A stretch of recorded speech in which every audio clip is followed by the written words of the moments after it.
The unexpected chime of Emma Voss's phone interrupted her frantic morning routine.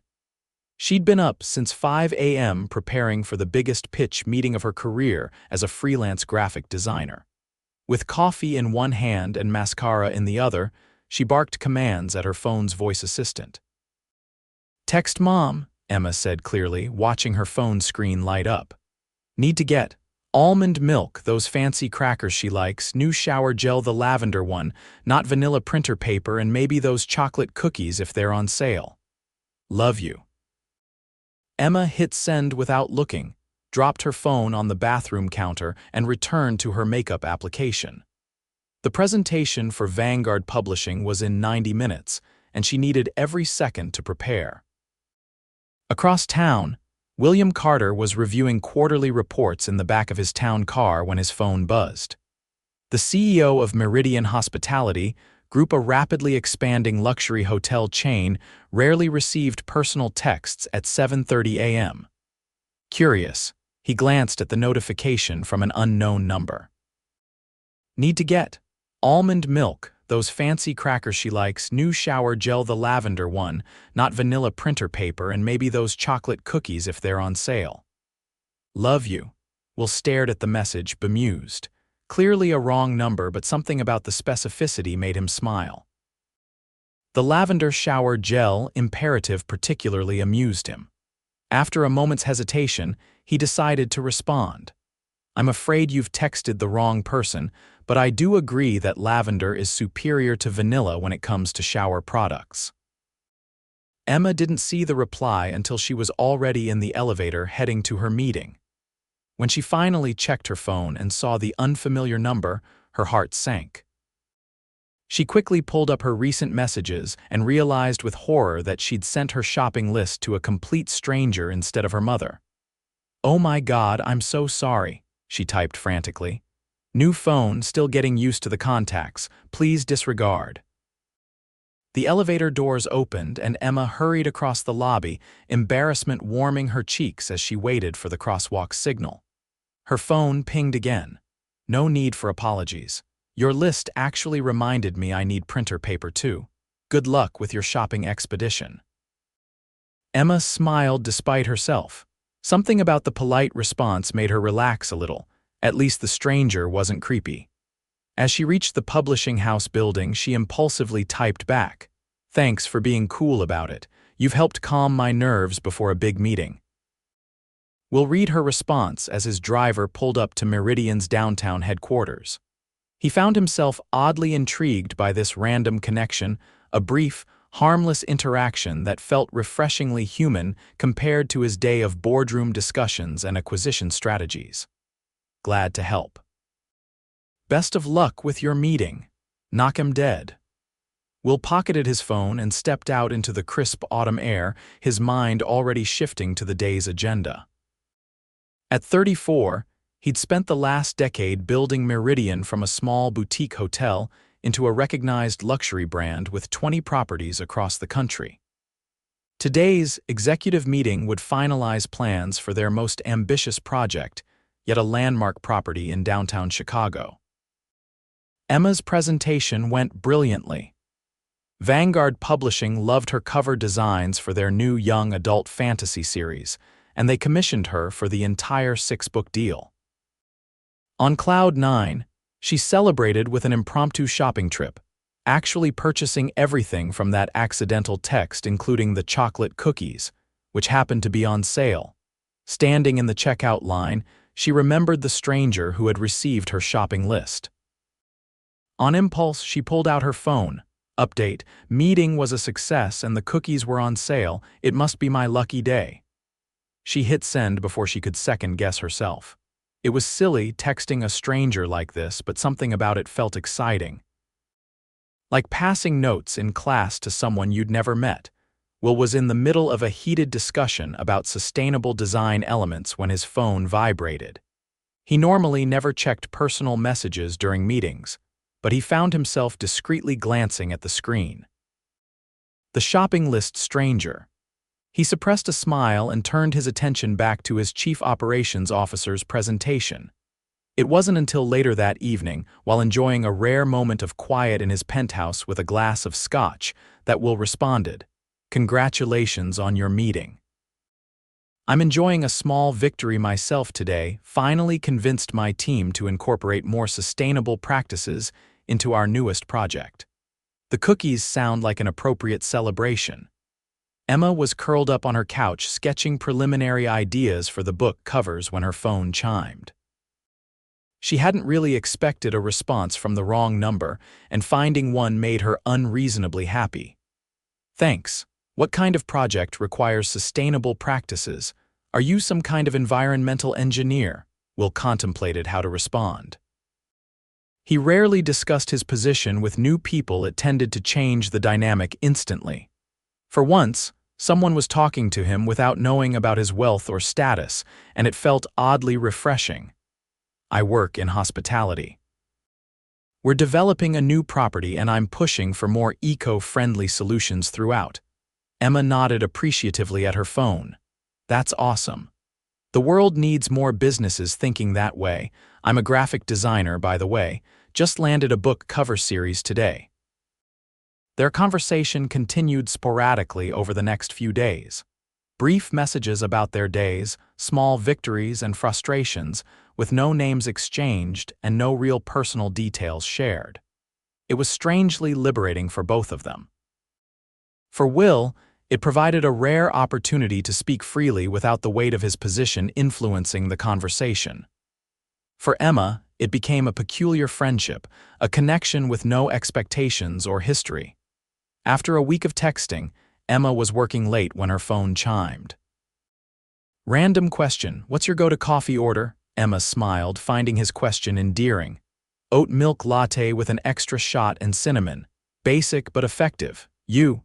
"Black coffee usually, but when I'm feeling adventurous, a cortado. There's this small place near my office that makes the perfect one." Emma's fingers hovered over the keyboard. She'd been enjoying their anonymous chat, but curiosity was getting the better of her. "We've been texting for a week, and I still don't know your name. I'm Emma." There was a longer pause than usual before his reply. "Will. Nice to officially meet you, Emma." 2 weeks into their text friendship, Emma was rushing to meet a deadline when her phone rang with an unknown number. She answered distractedly, pinning her phone between ear and shoulder while continuing to draw. "Hello, Emma, it's Will, from the shopping list." His voice was deeper than she'd imagined, with a quiet confidence that made her put down her stylus and sit up straight. "Will, this is unexpected." "Is everything okay?" "Everything's fine, I just—" He hesitated. "I'm in your neighborhood for a meeting, and I remembered you mentioned that coffee shop on Maple Street. I wondered if you might want to meet for a coffee in person." Emma's heart raced. Meeting a text stranger felt both exciting and slightly terrifying, but something about Will's texts had always felt safe and genuine. "I'd like that," she said. "I could use a break. How about in an hour?" Will agreed, and Emma spent the next 45 minutes alternating between working frantically and changing her outfit 3 times. She finally settled on a casual but professional blue dress and arrived at the coffee shop 5 minutes early. She recognized him immediately. Tall, broad-shouldered, with dark hair and thoughtful eyes, he stood out in the small cafe not just for his impeccable charcoal suit, but for the quiet authority he emanated. Even before he noticed her, Emma could tell he was someone important, the kind of person others naturally deferred to. Will spotted her at the same moment, his serious expression warming into a genuine smile that transformed his face completely. He walked over, extending his hand. "Emma, it's good to finally meet you in person." His handshake was firm but gentle, and Emma felt an unexpected flutter in her chest. "Likewise, though I feel like I should be handing you a shopping list." Will laughed, and they ordered their coffees exactly as they described in their texts. They found a quiet corner table, and any initial awkwardness quickly dissolved as they fell into the same easy conversation they'd developed through messages. Emma learned that Will worked for a hotel company, though he modestly described his role as handling development projects. Will discovered that Emma had quit a secure agency job to pursue freelance design, a move he found admirably brave. "I've always believed that taking calculated risks is essential," he said, watching her animated gestures as she described her career path. "You clearly have the talent to back up your decision." "Thank you," Emma smiled, surprised by his confidence in her abilities after seeing none of her work. "What about you? Any big risks in your career?" Will's expression grew thoughtful. "A few. The biggest was probably when I decided to expand nationally rather than focusing regionally. It was terrifying, but sometimes you have to trust your vision." Their coffee stretched into lunch, and Emma found herself increasingly drawn to Will's thoughtful perspectives and genuine interest in her work. There was something different about him, a depth and consideration that was rare in her experience. When Will reluctantly mentioned his next meeting, Emma was surprised to discover they'd been talking for nearly 3 hours. They exchanged proper contact information, and Will walked her to her apartment building a few blocks away. "This was nice," she said, suddenly shy as they stood outside her building. "Much better than texting about shower gel preferences." "Agreed, though I stand by my lavender superiority stance," Will replied with a smile. "I'd like to see you again, Emma, maybe dinner next time." Emma nodded, a warmth spreading through her chest. "I'd like that." That dinner became the first of many. Over the following weeks, they discovered a surprising compatibility despite their different worlds. Emma appreciated Will's quiet confidence and genuine interest in her creative process.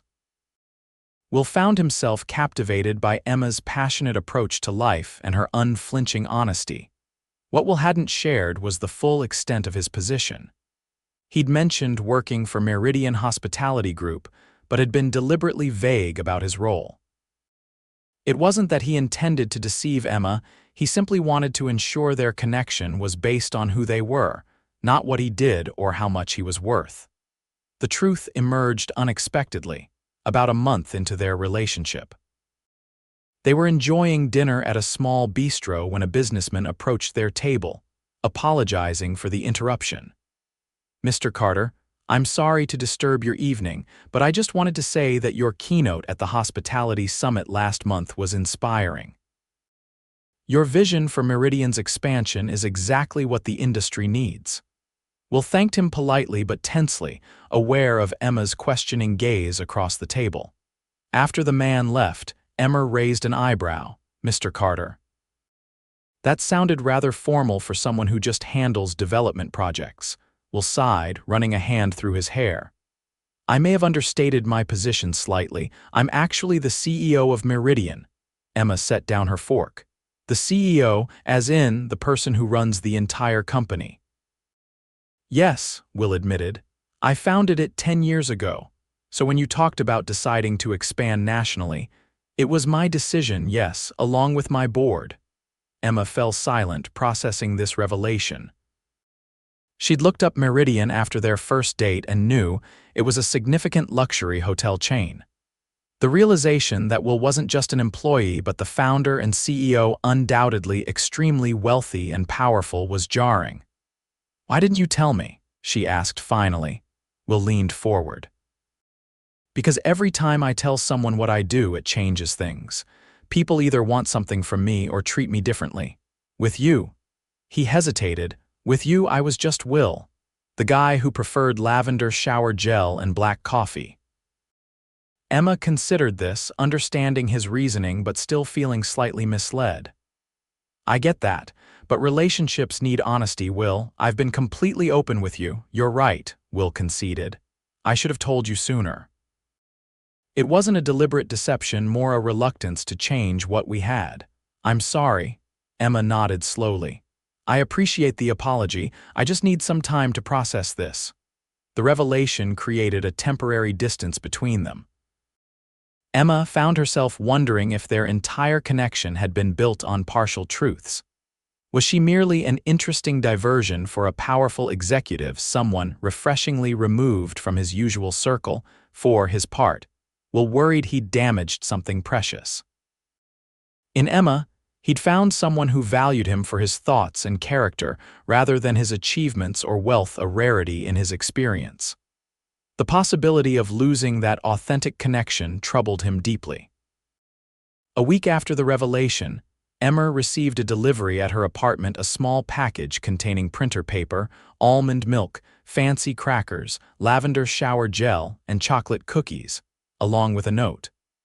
"I may be a CEO, but I'm still the same person who appreciated your shopping list. Everything else I've shared with you has been real, Will." The gesture made Emma smile despite herself. After another day of consideration, she texted him, "Meet me at our coffee shop tomorrow at 3. When they met, Emma got straight to the point. "I understand why you weren't upfront about being a CEO, but I need to know that moving forward there won't be any more significant omissions." Will nodded solemnly.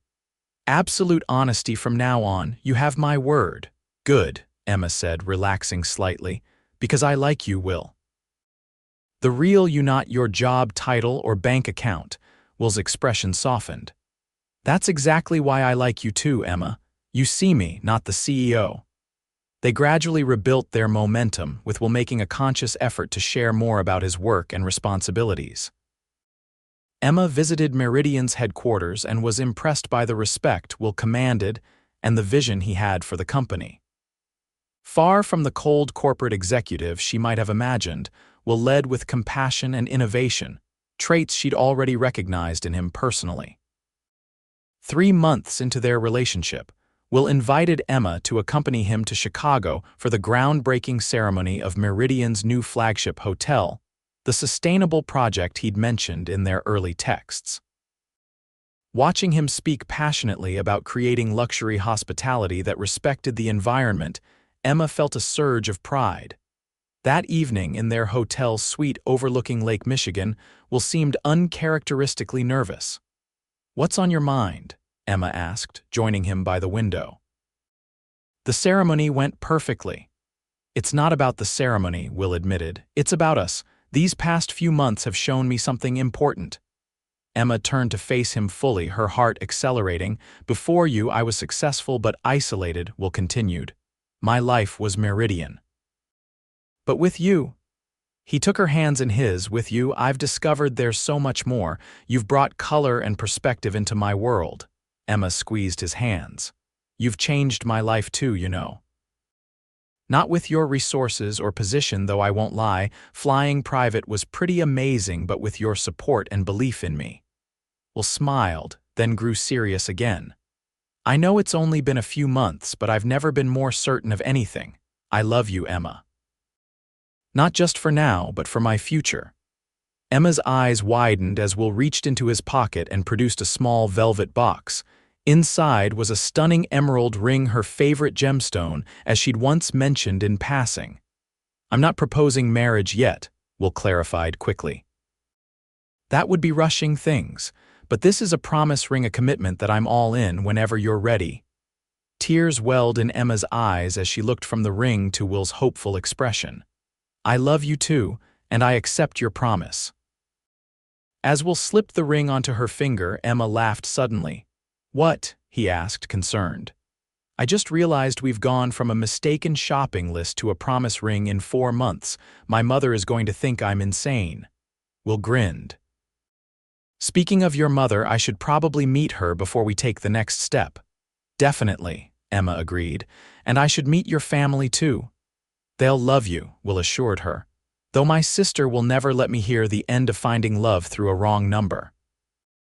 1 year to the day after Emma's accidental text, they stood together in the grand ballroom of Meridian's Chicago property, now successfully launched, and already gaining recognition for its innovative sustainability practices. The hotel had become a symbol of their relationship, something beautiful built on an unexpected foundation. Will had officially proposed 3 months earlier, during a private dinner where every dish incorporated elements from Emma's original shopping list, including an almond milk panna cotta and chocolate cookies as dessert. The engagement party brought together their now intertwined worlds. Emma's mother chatted animatedly with Will's parents, while Emma's freelance clients mingled with Meridian's executives. Emma herself had recently expanded her design work to include Meridian's marketing materials, bringing her creative vision to Will's business while maintaining her independent client base. As they greeted guests, Emma's phone chimed with a text. She glanced down to see a message from Will standing right beside her. Need to get. Wedding venue, honeymoon destination, house with room for a studio for you and an office for me, and maybe a puppy if they're on sale. Love you? Emma laughed aloud, drawing curious glances from nearby guests. She showed Will her response before sending it. I think you have the wrong number, but I agree that puppies are essential household items. Will pulled her close, pressing a kiss to her temple. Best wrong number of my life. Who knew a shopping list could lead to all this? Emma mused, looking around at their celebration. I'm just grateful you didn't proofread your texts that morning, Will replied. Sometimes the best things happen by accident. As they moved through the room together, greeting friends and family, Emma reflected on the strange serendipity that had brought them together. One mistyped number, one impulsive response, and their lives had changed completely. Later that evening, as they swayed together on the dance floor, Will whispered in her ear, "You know what's not on that shopping list text?" "What?" Emma asked, looking up at him. "How absolutely certain I am that meeting you was the best thing that ever happened to me." Emma's eyes shimmered with emotion. Better than founding a successful hotel empire, infinitely better, Will affirmed without hesitation. Buildings and businesses are achievements, but this us is happiness. As their first anniversary celebration continued around them, Emma thought about the nervous freelancer she'd been a year ago, frantically texting a shopping list while applying mascara. She never could have imagined where that small error would lead her not just to love, but to a partnership that strengthened both of them. 6 months later, they were married in an intimate ceremony at Meridian's original boutique hotel, the place where Will had started his company, and, as he said in his vows, began a journey that was always leading me to you. Emma's vows included a framed copy of their first text exchange, which now hung in their home office as a reminder that life's most precious connections often begin in the most unexpected ways. Their honeymoon took them to 5 countries, and as many Meridian properties, where they blended business and pleasure, as Will introduced Emma to the global team as both his wife and the creative director for their new branded materials. 2 years after the shopping list that started it all, they welcomed their daughter, Lily, whose nursery, designed by Emma and built under Will's careful supervision, featured custom wallpaper with a subtle pattern of shopping lists and text bubbles, a private joke, and a daily reminder of their unique beginning. When asked how they met, they always shared the real story about a wrong number, a shopping list, and a CEO who fell in love with a graphic designer's honesty, creativity, and insistence on lavender shower gel. Their story became something of a legend among their friends and Meridian staff, a modern fairy tale about connection in a digital age. On every anniversary, Will still texted Emma a shopping list, each one containing subtle clues to her gift. And Emma, now confident in her successful design studio and her role as part-time creative consultant for Meridian, always replied the same way. I think you have the wrong number, and I couldn't be happier about it.